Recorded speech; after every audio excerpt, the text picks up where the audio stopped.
আমরা অতীতেও দেখেছি যখনই দেশ উপরে উঠতে থাকে তখনই একটা মহল জাতীয় এবং আন্তর্জাতিক চক্রান্তের মধ্য দিয়ে আবার সেটাকে পেছনে ফিরে দেয়।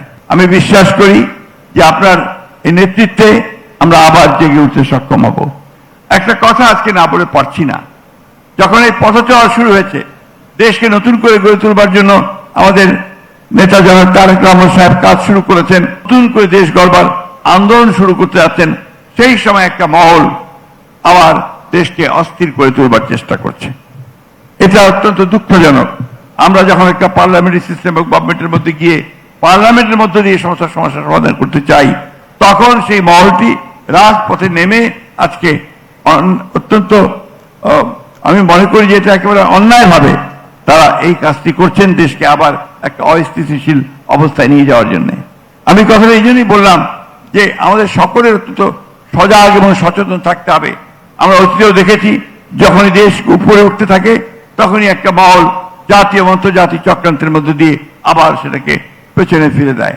আজকে সেই জন্যই আমি আপনাদের কাছে এখানে যারা উপস্থিত আছেন, আপনারা সবচেয়ে উচ্চশিক্ষিত মানুষ সমাজের এবং দেশের সবচেয়ে গুরুত্বপূর্ণ জায়গায় আপনারা কাজ করছেন, সেই আপনাদেরকে আজকে এই কথাগুলো জনগণের মধ্যেও ছড়াতে হবে, জনগণের মধ্যে প্রচার করতে হবে যে দেশে এখন যেটা দরকার স্থিতিশীলতা, রাজনৈতিক স্থিতিশীলতা এবং আমাদের প্রধানমন্ত্রী তারেক রহমানের নেতৃত্বে একটা বাংলাদেশ, যে বাংলাদেশে আমরা নতুন করে একটা উন্নয়ন, মানবিক মর্যাদা এবং সাম্যের আমরা একটা রাষ্ট্র গড়ে তুলতে চাই, সমাজ গড়ে তুলতে চাই। আসুন সেই লক্ষ্যে আপনাদের এই সমাবেশকে আমরা শপথ নেই যে আমরা জনাব তারেক রহমানের নেতৃত্বে আমরা আমাদের নতুন বাংলাদেশ গড়ব, আমরা দেশ গড়ব এবং সেটা থাকবে আমাদের যে নীতি যে ঘোষণা স্লোগান সবার আগে বাংলাদেশ। আসুন সেই লক্ষ্যেই আমরা এগিয়ে যাই জনাব তারেক রহমানের নেতৃত্বে।